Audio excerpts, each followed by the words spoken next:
man named this Austrian guy named Karl Weiprecht, who had conceived of this really ambitious plan to set up a circle of Arctic research stations that circumnavigated the polar region. There would be about 14 of them. And he wanted to have this, it was called the International Polar Year, and it was the first one. And he wanted to have these stations simultaneously monitoring for a year or 2 years the conditions of the polar north to better understand it in terms of all sorts of categories of science, magnetism, tidal movement, wind speeds, temperatures. And so it was really ambitious, and he had the support of numerous nations. And the Greely had found out about this and working with some of the folks in the U.S. government. He was actually an Army man, and Greely was a Civil War veteran and had been working most recently in the Signal Corps, setting up telegraph lines across the American Southwest. But he had this fascination with polar exploration just from his own readings.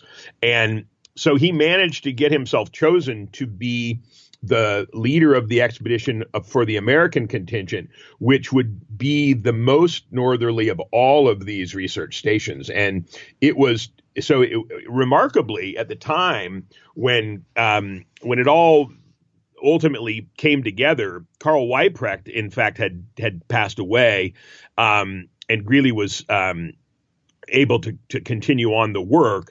And so the International Polar Year went on in Weiprecht's name.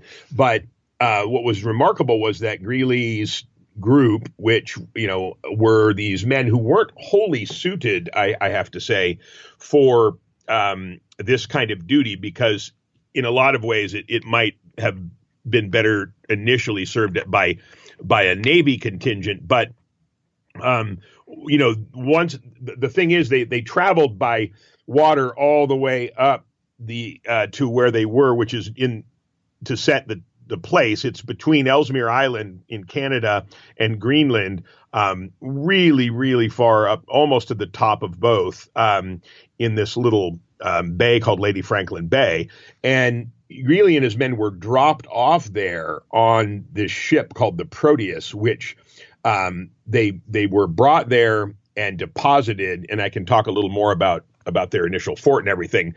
But yeah, just to sort of summarize, it was an Army mission that was part of the International Polar Year, and it was three-pronged. It was scientific. It was also supposed to look for the remnants of this lost ship Jeanette, which had disappeared 2 years before. It was also a U.S. ship. And then third, and perhaps most important to Greely, they were going to try to break the record of Farthest North or reach the North Pole. This record of Farthest North, who reached that before them? Well, so Farthest North had been this sort of holy grail of a highest northern latitude, and the British had waved the flag of Farthest North for approximately 300 years. They just kept breaking their own record. And that is in part because they were pioneers in this exploration of this region. And so they just kept going a little farther every few decades, including the Franklin trips to the Northwest Passage. But even before that, there was this British man named Frobisher. And so Greely was really patriotic and competitive, and he secretly wanted to break the record and was quite prepared to do everything he could to do so. Well, let's look at the beginning when they arrive at this island and the expedition is beginning. How does it initially begin, and how do things eventually go wrong? Right. So the book is set up in, I think, two central parts, which is life at Fort Conger and then life after Fort Conger. So in 1881, Greely and 24, we'll call them scientist explorers, but many of them were cavalrymen, were conveyed on this ship, the Proteus, to Lady Franklin Bay, which was way, way up. Like I said, it was on the eastern boundary of northern Ellesmere Island, and it's kind of a big open finger of water that is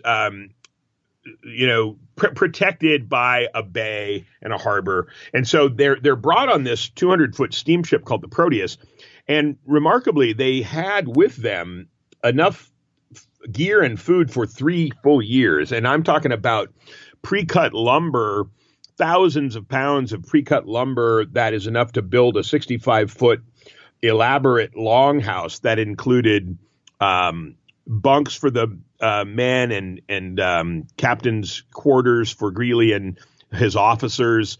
So they were quite comfortable. They had a full kitchen and coal burning stoves. There was a nearby coal seam that they had discovered about 5 miles away from this place they dubbed Fort Conger. And so they were able to bring coal over and heat this dwelling, which was important because when they arrived in 1881, it was August, and Greely fully understood that by mid-October, the sun would dip down below the horizon at that latitude and then not rise again for 4 months. So they were going to be experiencing this polar darkness. So they hurried and built this really great and double-walled longhouse, and then they set to doing their scientific work.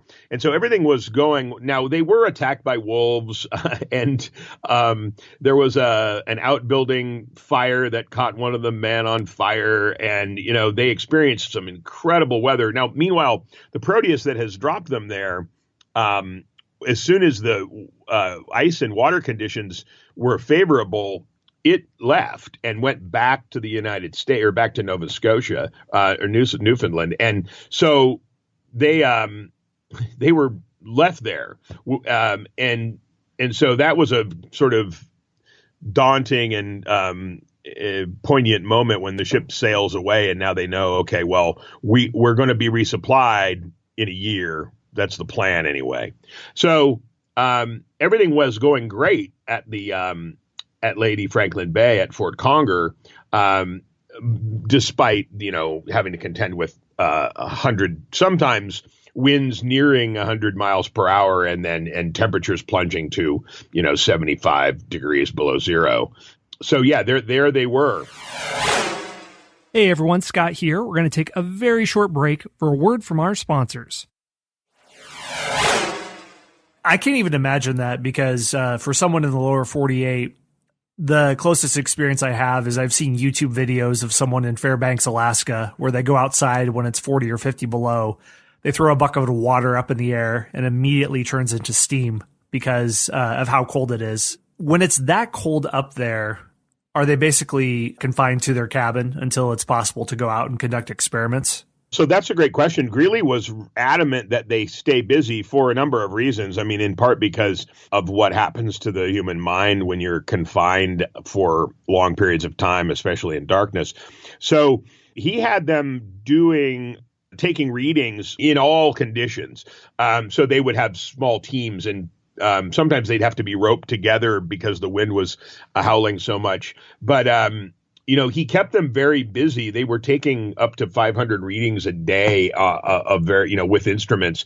And he kept them constantly out doing exercise. He even organized a school that they had inside the fort. They would have lectures and do problem solving. And he had them doing sorts of games like snowshoe races and marksmanship races. And then there were men who were devoted specifically to hunting. So people were always doing something, and he tried to not have them be idle because of the mental problems that would create. When are they expecting the resupply? Sometime in the summer or the fall for the next year? Right. So the plans were really detailed. And of course, really knowing that they were going to be just dropped off, and communication, as it was back then, being you really needed ships to deliver letters.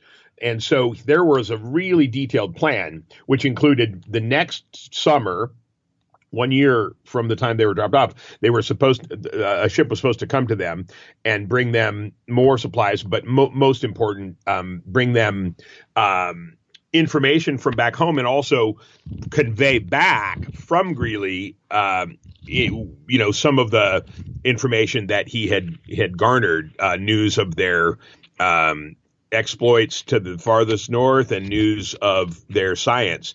And so there's this really moving period when the first season, Greely and the men have a pretty great winter. They celebrate Christmas and Thanksgiving that first year, and they have tons of food, and they have cigars, and they're having parties and singing and dancing, and really having a pretty good time of it, and making these expeditions on foot and sledge to try to break records and find places that have never been seen before by man.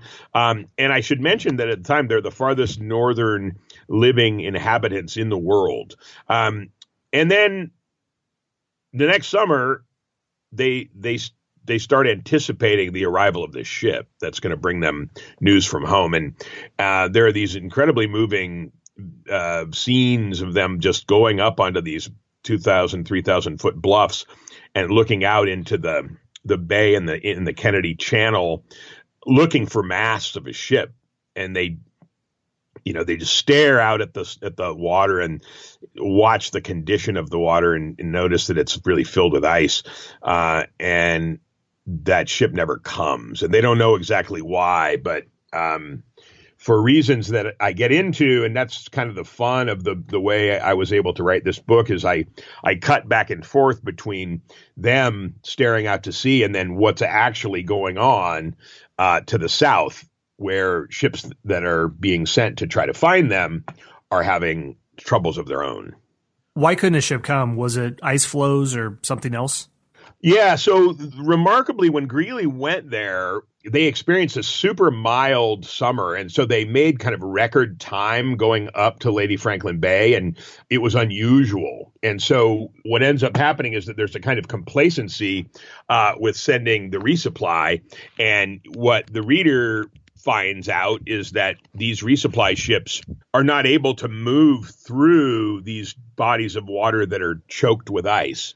And so you get to see their troubles and having to turn back, and they've got all these supplies and more food, and they're supposed to also be dropping. There are really elaborate, detailed plans about if they can't make it to Greely, they're supposed to drop food and caches of food and clothing and gear and at very specified places.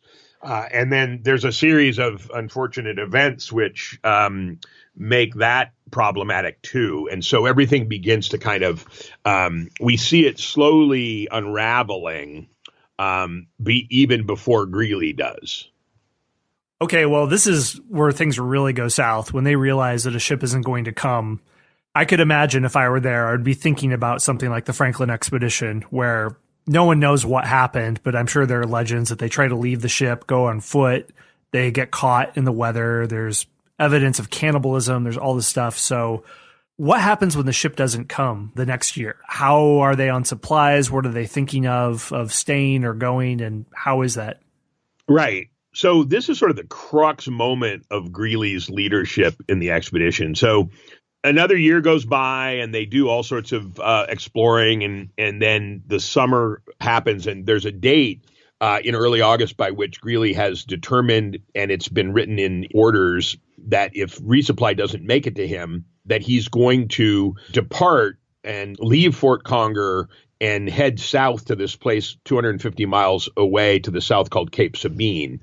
And we also see that the Proteus, which originally brought them there, is trying desperately to get to them, and it has all sorts of problems again with the ice. So there's this really devastating foreshadowing, because we see what happens to a 200-foot long steamship in the ice. And then Greely and his men, he decides, with some of the men kind of grumbling at this point because the comforts of Fort Conger are such that